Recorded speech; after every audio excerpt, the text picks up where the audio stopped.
When Rey Rivera vanished on May 16, 2006, no one imagined his disappearance would become one of the most bizarre unsolved mysteries in modern history. He wasn't involved in drugs. He had no known enemies. He was a newly married man with a promising career ahead of him. But just 6 days later, his body would be discovered in one of the strangest places imaginable, inside an abandoned conference room at the Belvedere Hotel in Baltimore, Maryland, beneath a hole in the roof. And nothing about the scene made sense. Not the location, not the injuries, not the note found behind his computer, and especially not the strange voicemail that may have led to his death. But to understand what happened to Rey, we have to rewind to the very beginning, to the moment his life started to unravel, one phone call at a time. Rey Rivera was a 32-year-old aspiring filmmaker and writer. He lived with his wife, Allison, in Baltimore, after moving there from California to work with his longtime friend, Porter Stansberry. Rey had taken a job as a writer and editor at Stansberry and Associates, a financial publishing company, despite having little background in finance. The two had known each other for years, and Porter had encouraged Rey to move across the country and join him.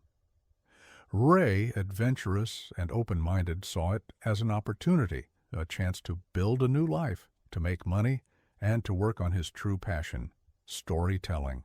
By all accounts, Rey was deeply in love with Allison. They had been married for only 6 months when everything changed. Allison describes him as warm, funny, driven, and idealistic. He was the kind of person who made friends easily and dreamed big. He also had a spiritual side, an interest in the metaphysical, in big-picture ideas.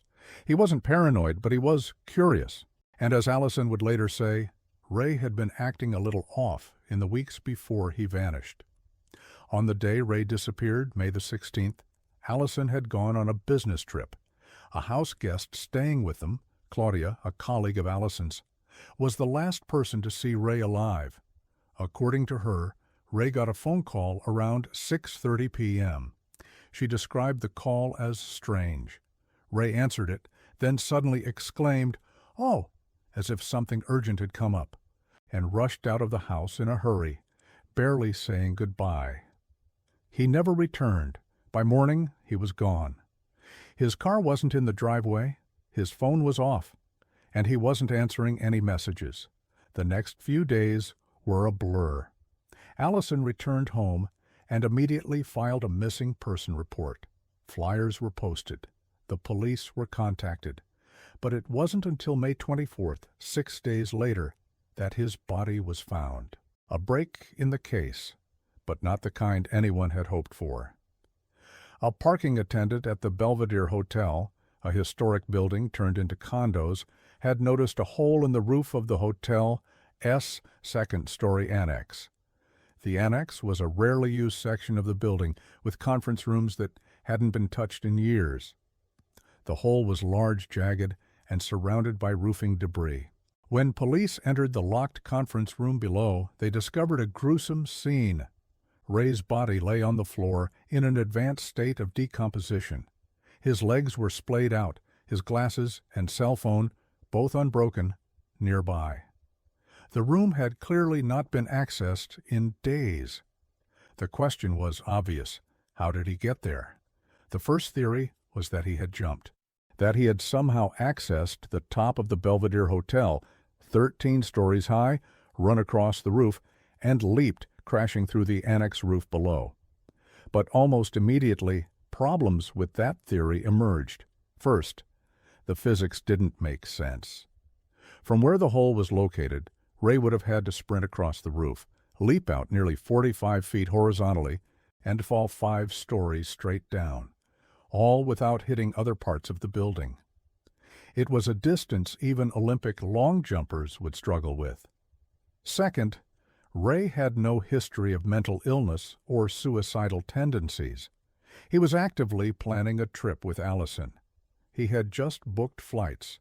He had future goals. Third, why did his phone and glasses survive the fall without breaking? when his body had sustained massive trauma. The medical examiner was stumped.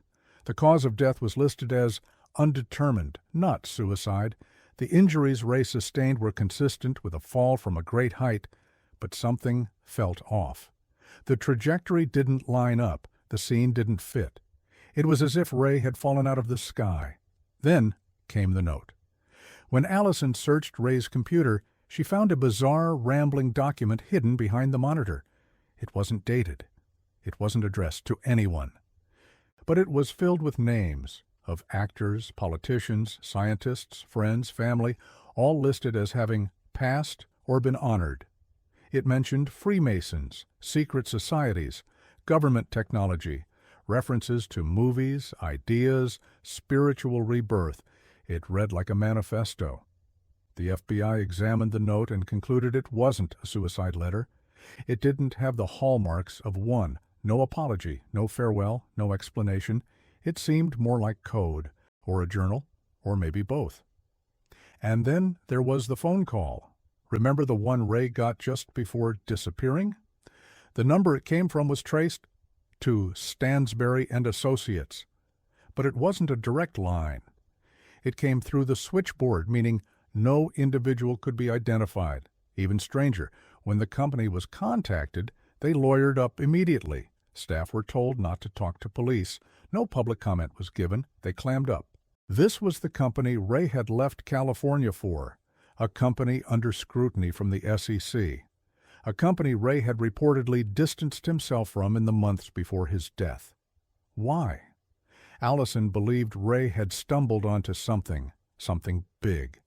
She said he had become increasingly paranoid before he vanished.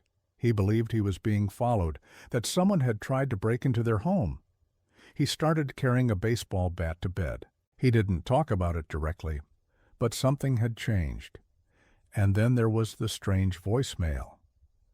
Allison says that shortly before his death, Rey received a voicemail, a cryptic message, one he never told her the full contents of, but one that made him visibly upset. He had deleted it, but not before she heard it, and now it was gone forever. There are dozens of questions surrounding Rey Rivera's death. Theories abound. Some say it was suicide, fueled by stress and paranoia. Others believe it was a murder staged to look like a fall. Still others think he was silenced, for what he knew, for what he wrote, for something he discovered and couldn't keep quiet about. But here's the part no one talks about. The Belvedere Hotel has no camera footage of Rey entering the building. No staff saw him. No guests remember him. There's no proof, none, that he even went to the top of the building. Only a hole in the roof and a body on the floor. So who put him there and why? Rey Rivera's story gained national attention in 2020 when it was featured in the reboot of the Unsolved Mysteries series on Netflix. For many viewers, this was their first introduction to the strange case of the man who jumped, but may have never climbed. After that episode aired, thousands of internet sleuths, investigators, conspiracy theorists, and average people took to forums and Reddit threads to analyze the case. They watched the surveillance footage. They mapped the trajectory of the supposed jump. They tried to recreate the physics, and nearly all of them reached the same conclusion. There's no way he made that jump himself. If he had jumped, he would have had to leap from a narrow ledge, sprinting past HVAC units and a slippery metal roof surface, launching his body out more than 40 feet, all without hesitation, planning, or being seen. So what are the alternatives?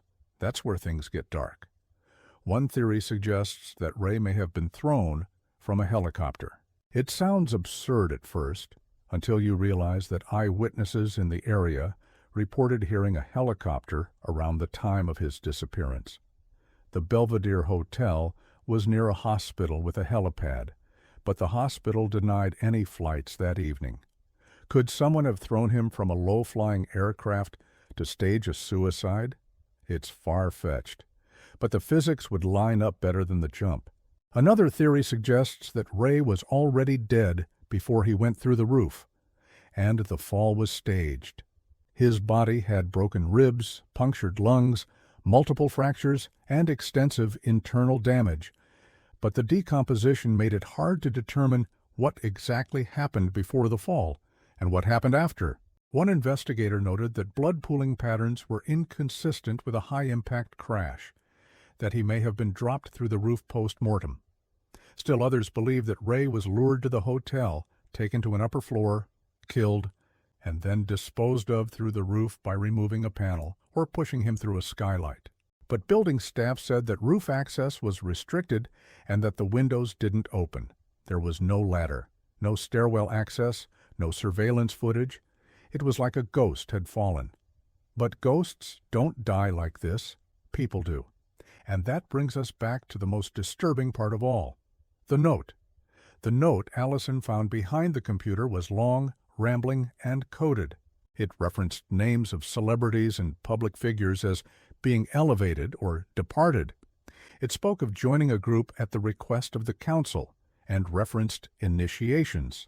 It also mentioned Freemasonry. Now, Rey had an interest in secret societies, but only in a casual way. He read the Da Vinci Code, he loved mysteries, he liked puzzles, he even joked about them. But in the weeks before his death, Allison said his interest had become an obsession. He was watching documentaries late into the night. He was researching things she didn't understand. And then there was that voicemail, the one she could never retrieve. Could Rey have uncovered something real, or had his imagination gone too far? There are deeper layers to this story, hidden, unspoken ones. Like the non-disclosure agreement that employees at Stansberry & Associates reportedly had to sign after Rey's death. An NDA forbidding them from speaking to law enforcement. Or the SEC investigation into the company at the time for allegedly giving false investment advice and inflating returns. Rey had been writing promotional materials for Stansberry's firm, some of which were under scrutiny. Could he have known too much or wanted out? And why did Porter Stansberry, his supposed best friend, refuse to speak publicly about Rey's death? To this day. When investigators tried to contact Stansberry, they were shut down. The company would not answer questions. They referred all inquiries to attorneys. That's legal. But it's not friendly. Not when your best friend just died. Another detail, the night Rey disappeared, his flip-flops were found on the roof, torn and bent. But there was no damage to his feet. How can someone fall 5 stories, shatter multiple bones, but not have bruised feet? Why were his glasses and cell phone unbroken, lying near the body? Why was no one able to find how he got into the building, and why was he so afraid in the weeks before his death? The investigation into Rey Rivera's death never officially reopened. Despite the questions, despite the inconsistencies, despite the media attention and renewed interest after Unsolved Mysteries, local authorities stood by their ruling, undetermined cause of death. Not homicide, not suicide, just unexplained. And that, perhaps, is the most haunting part of the story. Not just that a man died, but that no one in power seemed interested in finding out why. But the Internet was. In the years since Rey's death, independent researchers have discovered strange links that raise even more questions, like the fact that other journalists and whistleblowers who investigated the same circles as Rey have also ended up dead, sometimes by suicide, sometimes by accident, sometimes just gone. Or that Freemason symbolism, referenced in Rey's note, shows up repeatedly in strange deaths around the world. While this alone proves nothing, it adds fuel to conspiracy theories that Rey may have stumbled onto something, a system, not just an isolated scandal. Some analysts believe the note was a coded farewell, crafted using language only certain people would understand, a kind of trigger, or confession, or warning. One ex-intelligence operative who spoke anonymously said something chilling. That note wasn't written for his wife. It was written for someone else, and they got the message.